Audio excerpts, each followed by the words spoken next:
8h33 sur RMC et BFM TV. Bonjour Linda Kebab. Bonjour. Merci de venir répondre à mes questions ce matin et puis surtout dire ce qui est. On va essayer de tenter avec vous de voir ce qui s'est passé samedi soir. Vous êtes policière, vous êtes déléguée nationale unité SGP Police FO KO au Stade de France. Que s'est-il passé? Qui est en cause? Est-ce que c'est les supporters anglais? Est-ce que c'est les habitants des quartiers? Est-ce que les responsabilités c'est le service d'ordre? Est-ce que c'est la police? Est-ce que c'est la doctrine du maintien de l'ordre? Voilà toutes les questions auxquelles on a besoin d'avoir des réponses.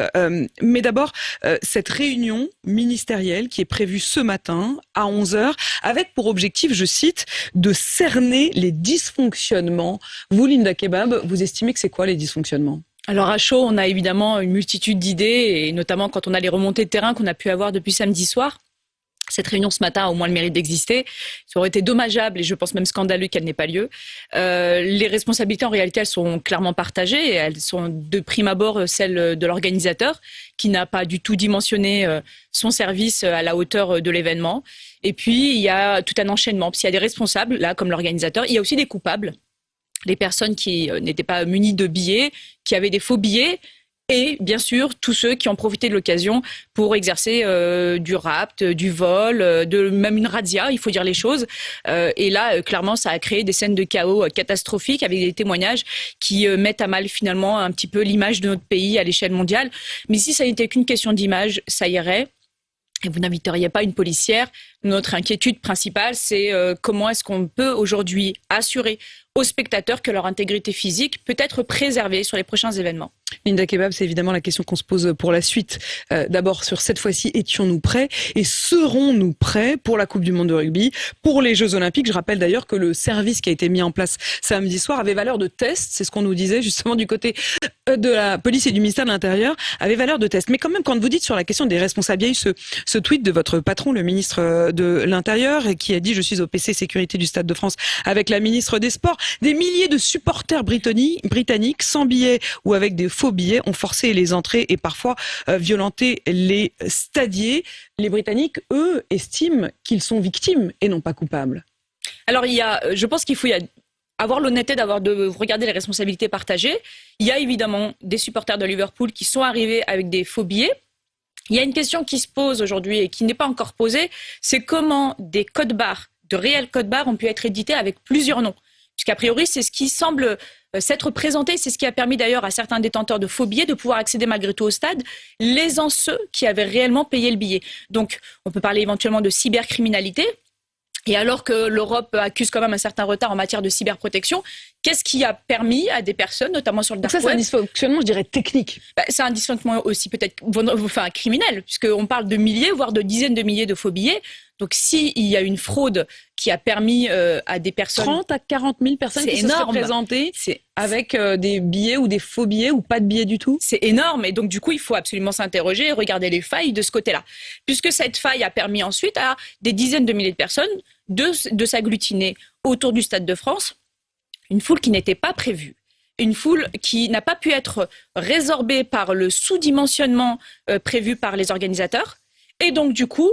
On a eu ces goulots d'étranglement. Le préfet de police de Paris, il parle de 300 à 400 jeunes issus des quartiers sensibles de Seine-Saint-Denis. Ce sont ces mots, profitant de la levée du point de filtrage, qui ont tenté de forcer le dispositif. Oui. C'est de ça dont vous parlez. Oui, j'ai d'ailleurs tweeté à ce sujet hier, et parce que je trouvais qu'on n'en parlait pas, puisqu'il y a eu des goulots d'étranglement, donc des supporters laissés un petit peu tout seuls. Et il y a eu déjà un premier grand danger, il faut pas oublier, alors on revient sur ce qui s'est passé en 85 et le drame de Heysel, mais c'est important aussi d'en parler. C'est que si on a fait appel, et si en tout cas les organisateurs ont dû faire appel aux policiers, c'est qu'à un moment, ils étaient dépassés, voire même sidérés. Et évidemment, on pense tous à ce qui s'est passé en 85. Et lorsque vous avez une foule, et c'est pas moi qui le dis, ce sont les supporters de Liverpool, notamment le président du club des supporters de Liverpool qui le disait encore hier, la foule s'est agglutinée, pris en étau entre ceux qui n'avaient pas de billets ou des faux billets et éventuellement les délinquants. Et donc évidemment, ça crée un risque sécuritaire. 7 000 forces de l'ordre. Et on parle de personnes dépassées. Oui, dépassé. Alors, sur les 7000 personnes, il y a les 2 fan zones qui avaient été mises en place pour les supporters qui n'avaient pas de billets, notamment sur Vincennes et Saint-Denis pour les supporters de Liverpool et du Real. Ça s'est bien passé globalement. J'ai envie de dire, quand c'est sur l'espace public et qu'il y a une gestion professionnelle par la préfecture de police, et vous savez très bien que je ne suis pas tendre avec le préfet de police quand il faut, là, en l'occurrence, ça s'est bien passé. Mais ça veut dire quoi? Vous rejetez la faute sur les stadiers? Je rejette la faute sur l'organisateur, sur celui qui est là, chargé d'organiser l'événement et de s'assurer que le filtrage se fasse bien, que les personnes qui n'ont pas de billets ou qui ont des faux billets fassent demi-tour dès le premier filtrage et qui ne se retrouvent pas dans l'enceinte où à ce moment-là, tout le monde est débordé et où on fait appel aux policiers en demandant, et c'est important parce que ça explique aussi certaines images qui interrogent à juste titre nos concitoyens, eh bien pourquoi est-ce que les policiers font usage de gaz? Pour éviter que la foule ne s'agglutine contre les grilles et qu'on ait des chutes. Attendez, qu'on ait des chutes de grilles. Quand on regarde ces images. Je termine juste sur ça. Qu'on ait des chutes de grilles qui pourraient éventuellement créer des drames. Et ça, il faut absolument l'éviter. Et donc, du coup, c'est vrai que cet usage de gaz qui ne discrimine pas, le gaz ne discrimine pas les gentils et les méchants, c'est pour tout le monde. Et malheureusement, c'était la seule chose à ce moment-là pour les policiers qui se sont retrouvés à devoir gérer quelque chose qui n'était pas prévu, faire en sorte que personne, aussi bien les gentils que les méchants, ne viennent contre les grilles. Je vais revenir sur ce que vous dites, parce que vous dites le mot « pas prévu » et c'est peut-être toute la question, mais quand même sur cet usage de gaz lacrymogène, usage qui a été fait parfois sur des familles, sur des enfants. Les supporters anglais le racontent. Je voudrais citer le chef de la rubrique football du Télégraphe qui raconte: j'étais devant la porte quand j'ai été pris dans des gaz lacrymogènes utilisés sans aucun discernement par la police anti-émeute française au Stade de France. Je parlais à des supporters qui attendaient tranquillement depuis parfois 3 heures quand ils ont atteint mon visage, me piquant les yeux, mes lèvres et ma langue. J'ai vu qu'on en dispersait. Je n'arrivais pas à y croire. C'était absolument honteux. C'est ce que je viens de vous dire. Je comprends tout à fait les réactions et les interrogations. Malheureusement, le gaz ne discrimine pas.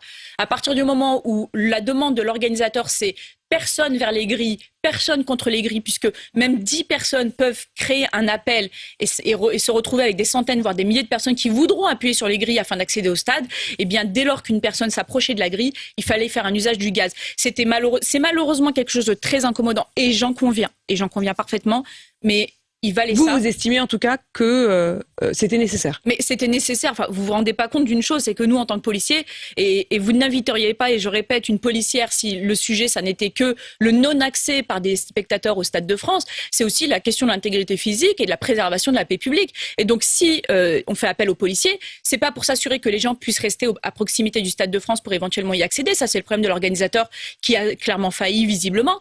Non, c'est plutôt de s'assurer qu'on ne se retrouve pas avec des foules amassées contre la grille. Je reprends les propos des supporters de Liverpool hier qui disaient il y a eu des personnes qui commençaient à étouffer. Et notamment à ce moment-là, puisqu'il n'y avait plus de préfiltrage, des personnes qui en ont profité pour s'en prendre à la foule et notamment pour racketter, voler, agresser. Et cela aussi, il a fallu les gérer. Et là où, en revanche, la préfecture de police a probablement failli, c'est sur son manque d'adaptabilité, en l'occurrence au niveau des effectifs, puisque là où on était sur une gestion normalement de maintien de l'ordre initialement, si tout se passait bien, il aurait fallu passer en anticriminalité, en judiciarisation. Et pour le coup, je pense qu'on a un petit peu abandonné les supporters à leur sort. Les policiers ont fait comme ils pouvaient sur le terrain, mais au-dessus des policiers, il y a des donneurs d'ordre, et à eux, qui pour le moment n'ont pas encore pris la parole, il va falloir leur demander pourquoi les supporters ont été agressés avec des policiers qui étaient quasi interdits d'intervenir. Linda Kebab.